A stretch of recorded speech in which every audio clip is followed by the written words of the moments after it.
Hi guys, welcome to முப்படை training academy. So guys வந்து எக்ஸாம்க்கான hall டிக்கெட்லாம் ரிலீஸ் ஆயிடுச்சு. ஸோ ஹால் டிக்கெட்ல என்னென்ன டாக்குமெண்ட் சப்மிட் பண்ணணும்னு சொல்லிட்டு உங்களுக்கு நிறைய கேள்விகள் இருக்கும். அதற்கு முன்னாடி நான் ஒரு சின்ன தகவல் சொல்லிடுறேன். COVID-19 சர்டிஃபிகேட்ஸ் வந்து எப்பப்பெல்லாம் வாங்கணும், இதுதான் உங்களுக்கு நான் சொல்ல போற தகவல். ஏன் இது ரொம்ப முக்கியம் அப்படின்னு பாத்தீங்கன்னா, நம்மளை பொறுத்தவரையும் சர்டிபிகேட் வெரிஃபிகேஷன்லயும் ரிஜெக்ட் செய்வதற்கான வாய்ப்புகள் அதிக அளவில் இருக்கு. ஸோ நான் சொன்ன தேதியில நீ வாங்கி வரல, நீ அதுக்கு முன்னாடி வாங்கிட்டு வந்தா நான் என்ன பண்றது, யூ ஆர் ரிஜெக்டட் அப்படின்னு சொல்லிட்டு அவங்களுக்கு வேணா அந்த வார்த்தை சர்வ சாதாரணமா இருக்கலாம். ஆனா இத்தனை நாள் கஷ்டப்பட்டு இருக்க உனக்கு தான் தெரியும் அது எவ்வளவு பெரிய மனவலியை தரும் அப்படின்னு சொல்லிட்டு. ஸோ நம்ம எல்லாத்துலயுமே நம்ம பி கேர்ஃபுல்லா இருக்கணும். ஸோ ஹால் டிக்கெட்ல தெளிவா மென்ஷன் பண்ணிருக்காங்க, அதாவது வருவதற்கு 4 நாட்கள் முன்னதாகத்தான் நீ COVID-19 நெகட்டிவ் சர்டிபிகேட் வாங்கியிருக்கணும் அப்படின்னு சொல்லிட்டு.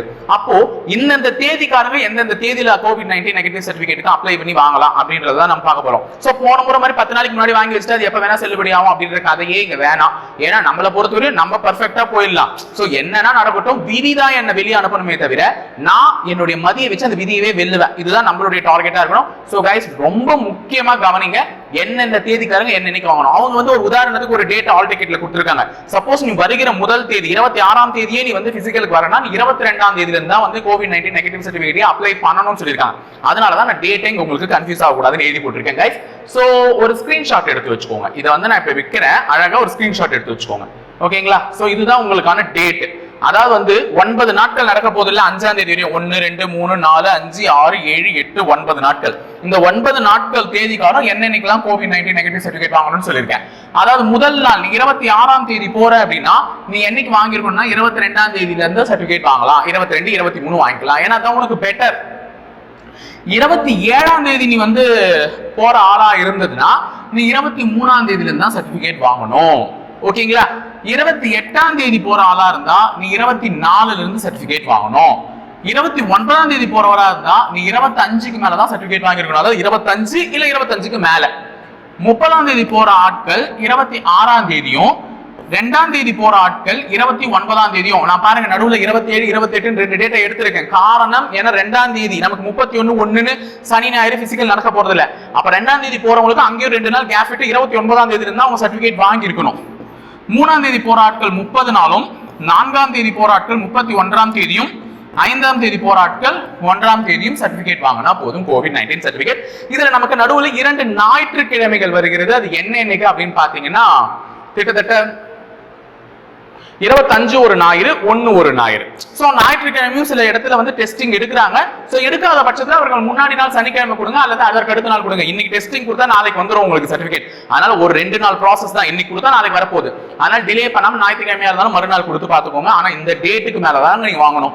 இன்னைக்கு இந்த தேதிக்கார எக்ஸாம் வச்சிருந்தா அந்த டேட்ல இருந்தா வாங்கணும். அதை கொஞ்சம் மைண்ட்ல வச்சுக்கோங்க, ஏன்னா அதான் நமக்கு ரொம்ப முக்கியம். சரி, ஒரு சின்ன கதை சொல்லட்டுமா? பயப்படுறவங்களுக்கு தான் இது கதை, மற்றவங்களுக்கு எல்லாம் யாருக்கும் இல்லை. ஏன்னா எல்லாரும் தான் பயப்பட மாட்டோமே. நம்மளாம் பயமா அப்படியா எனக்கா அப்படின்னு நிறைய பேர் கேட்டிருந்தீங்களா கமெண்ட்ஸ்ல. நான் அன்னைக்கு சொன்னேன் அன்னைக்கு. சரி ஓகே, இப்ப இது பாத்துக்கலாம்.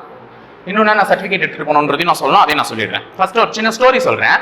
என்ன அப்படின்னு பாத்தீங்கன்னா, ஒரு இங்கிலாந்தினுடைய பேரரசர் வந்து ஒரு நகர்வலத்துக்கு போயிட்டு இருந்தாராம். அதாவது அந்த காலத்துல அரசர்கள்லாம் ஊர் சுத்தி பார்ப்பாங்க, நம்ம நாட்டு மக்கள் நல்லா இருக்காங்களா அப்படின்னு சொல்லிட்டு போயிட்டு வந்து ஒரு நகர்வலம் போவாங்க.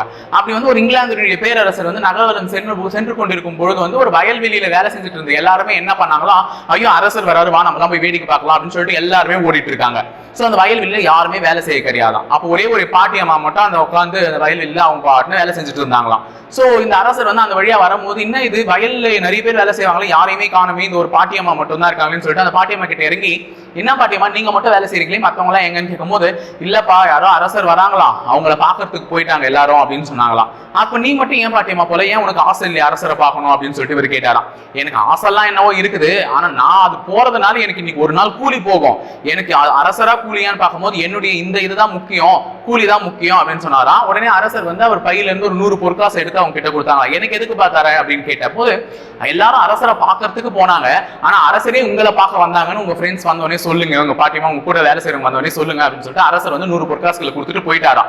அதாவது தகுதி இருந்தா எல்லாமே உன்னை தேடி தானா வரும் அப்படின்னு சொல்லுவாங்க. சோ இந்த பிசிக்கலை நினைச்சு நீ பயப்படாத, அதற்கான தகுதியை நீ வளர்த்துக்கோ. ஒழுங்கா என்னென்ன கண்டிஷன்ஸோ அதை நீ செய், போலீஸ் வேலை தானாவே உன்னை தேடி கண்டிப்பா வந்துடும். சோ எக்காரணத்துக்கு அந்த பயம்ன்றதை விட்டுருங்க. தகுதி உனக்கு இருக்கு, உனக்கான தகுதி இருக்கு. அதனாலதான் நீ ரிட்டன் எக்ஸாம் கிளியர் பண்ணி நீ பிசிக்கல் வந்திருக்க. அது ஒரு தகுதி தேர்வா தானே வச்சாங்க. அந்த தகுதி தேர்வை கிளியர் பண்ணி நீ வந்திருக்கனா நீ அதுல பாதி வெற்றி அடைஞ்சிட்ட. மீதி தகுதி இந்த பிசிக்கல் தான். இதையும் நீ உருவாக்கிட்டு உன் வசப்படுத்திக்கிட்டு அந்த போலீஸ் வேலை உன்னை தேடி வந்துடும் கண்டிப்பா. அதனால வந்து எக்காரணத்துக்கு அந்த சின்ன பயம் இருந்தா விட்டுருங்க. அதே நேரத்தில் இது இன்னொரு கதை மூலமாவும் நான் சொல்றேன். ஒரு பெரிய கம்பெனி இருந்தது. அந்த கம்பெனில வந்து ஒரு டிஃப்ரெண்டான காரை வந்து ஒருத்தர் உற்பத்தி பண்ணாரு. கார் ப்ரொடக்ஷன் கம்பெனி ஒரு டிஃப்ரெண்டான காரை வந்து ஒருத்தர் உற்பத்தி பண்ணும்போது எல்லாரும் வந்து ஓ சூப்பர் முதலாளிலாம் பாராட்டினா நல்லா இருக்கு கார், இதை போய் மார்க்கெட்ல சேல்ஸ் பண்ணா நம்ம கம்பெனியுடைய சேல்ஸ் எங்கேயோ பிச்சுக்கும், நம்ம தான் டாப் 1 வந்துருவோம் வேர்ல்ட்ல அப்படின்னு சொல்லிட்டு ரொம்ப எல்லாம் புகழ்ந்தாங்க. எல்லா டிசைன்ஸ் எல்லாம் முடிஞ்சு கார் எல்லாம் பக்காவா ரெடி பண்ண முடியாதான் அவங்க ரியலைஸ் பண்ணாங்க. அந்த காரை எடுத்து வெளியே எடுத்துட்டு போகும்போது அந்த வாசப்படி இருக்கும்ல அது வந்து 1 இன்ச் அந்த காரோட ஹைட் அதிகம், அதாவது வாசப்படியை விட கார் வந்து 1 இன்ச் அதிகம், அதனால காரை வந்து வெளியே எடுத்துட்டு போக முடியாது அப்படின்னு சொல்லிட்டாங்க. உடனே எல்லாருக்குமே மைண்ட் அப்செட். ஐயோ இவ்வளோ தயாரிச்சு கஷ்டப்பட்டு தயாரிச்சு காரை இதை என்னால வெளியே எடுத்துட்டு போக முடியாம போயிடுச்சுன்னு எல்லாருக்குமே மைண்ட் அப்செட். அப்ப வந்து நிறைய பேர் நிறைய விதமான யோசனை சொன்னாங்க. பேசாம நம்ம என்ன பண்ணலாம், கீரல் தானே நம்ம கஷ்டப்பட்டு காரை வெளியே ஏற்றலாம், கீர்னா பரவாயில்ல நம்ம பெயிண்ட் அடிச்சுக்கலாம் கார் மேல அப்படின்னு சொல்லிட்டு முதலாளிக்கு ஒரே மனசு வருத்தம், என்னடா புதுசா தயாரிச்சிருக்கோம் ஒரு காரை அது மேல கீரல் விழுதே, உடனே பில்டிங் இடிச்சிடலாம், வாசப்படி இடிச்சு எடுத்துடலாம் அப்புறமா கட்டிக்கலாம் சில பேர் ஐடியா சொன்னாங்க. வாசப்படி போய் எப்படிதான் எடுக்கிறது, ஒரு நான் முதல்ல பார்த்து வளர்ந்த கம்பெனியாச்சுன்னு சொல்லிட்டு முதலாளிக்கு இந்த பக்கமும் மனசு இல்லை அந்த பக்கமும் மனசு இல்லை. அப்ப வந்து யோசிச்சு ஒரு அங்க செக்யூரிட்டி வேலை செய்யற ஒருத்தர் சொன்னாராம், ஏன் முதலாளி கார்ல இருக்க எல்லா காத்தையும் கழட்டி விட்டுருங்க, காருடைய ஹைட் கம்மியாயிடல அப்ப வெளியே எடுத்துட்டு போயிடலாம் இல்லன்ட்டு. எல்லாரும் அப்பதான் யோசிக்கிறாங்களா, ஓ இந்த ஐடியாவை நம்ம யோசிக்கவே இல்லையே, இது நல்லா இருக்கு அப்படின்னு சொல்லிட்டு காரோட டயர்ல இருக்கக்கூடிய காத்துகள் எல்லாம் கழிட்டு வெளியே எடுத்து போயிட்டாங்களா. அப்போ இவர்களுக்கு எல்லாம் ஒரு பதட்டம் இருந்துச்சு, இந்த பொருள் நம்மளுடைய உற்பத்தியான பொருள் ஆச்சு, அந்த பதட்டத்துல சரியா யோசிக்காம போயிட்டாங்க. ஆனா செக்யூரிட்டிக்கு அந்த பதட்டம் இல்ல, அவர் வந்து நிறுத்தி நிதானமா யோசிச்சார், கரெக்டான ஒரு சொல்யூஷன் சொன்னார். அப்ப பதட்டம் ஒரு மனிதனை மூளையை வேலை செய்ய விடாம தடுத்துரும். அப்ப நீங்க பதட்டமும் படாதீங்க, அந்த இடத்துல போய் எப்படி பண்ணணும் எப்படி பேசணும், ஒரு சர்டிபிகேட்ல கூட உனக்கு குறை சொன்னாங்க கூட தைரியமா எதிர்த்து பேசுங்க. அதாவது வந்து உன் பக்கம் நியாயம் இருந்துச்சுன்னா தைரியமா பேசுங்க, கமிட்டி மெம்பர்ஸ் கிட்ட முறையிடுங்க. ஓகேங்களா, அதெல்லாம் தான் நான் சொல்றேன், பதட்டம் மட்டும் பற்றாதீங்க, இருக்கிற மூளை வந்து வேற விதத்துல யோசிக்காம போயிடும். ஓகேங்களா, சோ என்னென்ன சர்டிபிகேட் எடுத்துட்டு போனோம்னு சொல்றேன் கைஸ். ஓகேங்களா, ஃபர்ஸ்ட் என்னென்ன சர்டிபிகேட் எடுத்துட்டு போனோம்னு சொல்றேன். சோ சர்டிபிகேட் நம்பர் 1 நான் சொல்லக்கூடிய இந்த 4 சர்டிபிகேட் எல்லாருமே எடுத்துட்டு போகணும். அது என்ன அப்படின்னு பாத்தீங்கன்னா, உன்னுடைய எஸ்எஸ்எல்சி மார்க் ஷீட் கண்டிப்பா நீ 10th பாஸ் பண்ணல அதை கொடுத்தாங்கல்ல அந்த சர்டிபிகேட் எடுத்துட்டு போயிடு. ஓகேவா, அடுத்தது பிஎஸ்டிஎம். நீ தமிழ் மீடியம் படித்திருந்தால் இங்கிலீஷ் மீடியம் மாணவர்களுக்கு கவலை இல்லை, இந்த சர்டிபிகேட் தேவையில்லை. நீ தமிழ் மீடியம் மாணவர்களா இருந்தா பிஎஸ்டிஎம் சர்டிபிகேட் வேணும். இது கூட எப்ப அப்படின்னு பாத்தீங்கன்னா 2010க்குள்ள நீ முடிச்சிருந்தா, 2010 வரையும் நீ படிச்சிருந்தா கண்டிப்பா பிஎஸ்டிஎம் சர்டிபிகேட் தனியா வைக்கணும். 2010க்கு மேல படிச்சவங்க, அதாவது 2011ல இருந்து படிச்சவங்களுக்கு 10th மார்க் ஷீட்லயே தமிழ் அப்படின்னு கொடுத்துட்டு இருப்பாங்க, நீ தமிழ் மீடியம் தான் படிச்ச பயிற்று மொழி அப்படின்னு சொல்லி பயிற்று மொழின்னு. அதனால அது வந்து அவங்களுக்கு அதுவே போதும், பிஎஸ்டிஎம் சர்டிபிகேட் தேவை கிடையாது. சோ அடுத்தது கம்யூனிட்டி. கம்யூனிட்டி ரொம்ப ரொம்ப மஸ்ட்டுங்க. கம்யூனிட்டி சர்டிபிகேட் எடுத்துட்டு போவாம போயிடாதீங்க, ரொம்ப ரொம்ப மஸ்ட். ஓகேங்களா, சோ கம்யூனிட்டி சர்டிபிகேட் எடுத்துட்டு போயிடுங்க. நீ என்ன ஜாதி அடிப்படையில அந்த வேலைக்கு நீ விண்ணப்பிச்சிருக்க அப்படின்னு சொல்லிட்டு அவங்க கண்டிப்பா கேட்பாங்க. சோ அதுக்கு அகைன்ஸ்ட் வேகன்சிஸ் தான் போராடுற, அதனால அதை வந்து கண்டிப்பா காமிக்கணும். 4th சர்டிபிகேட் என்ன அப்படின்னு பாத்தீங்கன்னா ரொம்ப ரொம்ப முக்கியம் சொல்லிட்டு சொல்றாங்க, டிரான்ஸ்ஃபர் சர்டிபிகேட் டிசி. சோ இதுதான் நிறைய பேர் கேட்டுட்டு இருக்காங்க. நானும் ஒரு முறை வேணாம் தான் சொன்னேன், அது வந்து அதிகமா கேர் பண்ணிக்க மாட்டாங்க. பட் ஆனா இப்போ கொஞ்சம் மஸ்ட்னு கேக்குறாங்க. அந்த டிசி என்ன அப்படின்னு பாத்தீங்கன்னா, எல்லார்கிட்டயுமே 10th டிசினுடைய ஜெராக்ஸ் ஆவது இருக்கும். அப்படி இல்லைனாலும் சில பேர் வந்து காலேஜஸ் இப்போ ஓபன் பண்ணியிருந்தாங்கன்னா இந்த மாதிரி 10th டிசி எனக்கு வேணும். சப்போஸ் காலேஜ் போறீங்கல்ல, 12th டிசியோ 10th டிசியோ வச்சிருப்பீங்க, அவங்க கிட்ட போய் கேளுங்க, இந்த மாதிரி 10th எனக்கு 12th டிசி கொடுத்தீங்கன்னா, காலேஜை முடிக்காதவங்களுக்கு சொல்லிட்டு இருக்கேன், நல்லா கவனிச்சுக்கோங்க கைஸ். காலேஜ் முடிக்காதவங்க கிட்ட 12th டிசி உங்களுக்கு கண்டிப்பா ஃபைல்ல இருக்கும். அதை நான் இந்த மாதிரி ஒரு செலக்ஷன்ல எனக்கு செலக்ட் ஆகி வந்திருக்கு, இந்த மாதிரி பிசிக்கல் போறேன், எனக்கு அந்த டிசி கொடுத்தீங்கன்னா உபயோகமா இருக்கும்னு கேளுங்க. கண்டிப்பா காலேஜ்ல ஒரு லெட்டர் வாங்கி வச்சுட்டு கண்டிப்பா தருவாங்க. அது ரூல்ஸ், ஓகேங்களா, அதெல்லாம் யாரும் பிரேக் பண்ண மாட்டாங்க, கண்டிப்பா தருவாங்க, அதை வாங்கிட்டு போயிடுங்க. சோ காலேஜ் படிச்சுட்டு இருக்கோம், போனஃபைட் வைக்கலாமா கேக்குறீங்க, அதுதான் தப்பு. டிசியே கேட்டாலே தருவாங்க 12th or 10th. சோ அதை வச்சு அப்ளை பண்ணிக்கோங்க. அப்படி மீறி பட்சத்துல நான் போனஃபைட் நான் படிச்சிட்டு இருக்கேன்னு சொல்லிட்டு அப்படியாவது ஒண்ணு வாங்கி சப்மிட் பண்ணுங்க. ஆனா போனஃபைட் என்ன பொறுத்தவரையும் அது எனக்கு டவுட்டா தான் இருக்கு. போனஃபைட்ன்றது அங்க டிசி கேட்டாலே கண்டிப்பா தருவாங்க. ஏன்னா உன்னோட டிசி இப்போதைக்கு அது இருக்கும், நீ காலேஜ் முடிச்சிட்டா தான் காலேஜ் டிசி செல்லுபடி ஆகும். அந்த காலேஜ் முடிக்காத வரை நீ 12th முடிச்சுட்டு காலேஜ் சேர்ந்தா அந்த டிசி தான் செல்லுபடி ஆகும். அதை நீங்க கண்டிப்பா கேட்டா தந்து ஆகணும், ஏன்னா அது உங்களுடைய ஃபைல்ல இருக்கும்.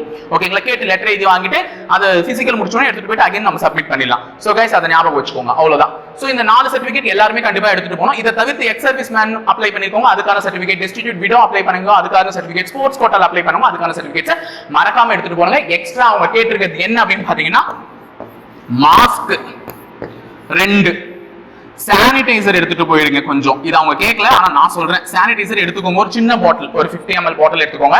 மாஸ்க் எக்ஸ்ட்ரா 2 நீ போடுறது இல்லாம எக்ஸ்ட்ரா 2 அவங்க கேட்டிருக்காங்க. நெக்ஸ்ட் ஒரு வாட்டர் பாட்டில் தண்ணி எடுத்துட்டு போயிடுங்க. கொஞ்சம் சாப்பாடு எதனா ஒரு டிஃபன், நிறைய டயட் கண்ட்ரோல்ல இருக்கும், கொஞ்சம் சப்பாத்தி அந்த மாதிரி எதனா ஒன்று எடுத்துட்டு போயிட்டு நல்லபடியா பண்ணுங்க. பிசிக்கல் நல்லபடியா தான் இருக்கும். ஸோ 26ஆம் தேதி பார்க்கலாம். எல்லாரும் நல்லபடியா பண்ணிட்டு வாங்க. போய் பண்ணிட்டு வந்துட்டு நம்ம எதனா அதுக்கப்புறமா வீடியோ போடும்போது நான் பிசிக்கல் நல்லா பண்ணிட்டேன் சார், நான் நல்லா பண்ணியிருக்கேன் அப்படின்னு சொல்லிட்டு ஒரு வார்த்தையை நீங்க கமெண்டா போட்டாலே எங்களுக்கு வந்து ரொம்ப சந்தோஷமா இருக்கும். ஓகேங்களா? ஸோ அடுத்த வீடியோவில் மீட் பண்ணலாம். தேங்க்யூ.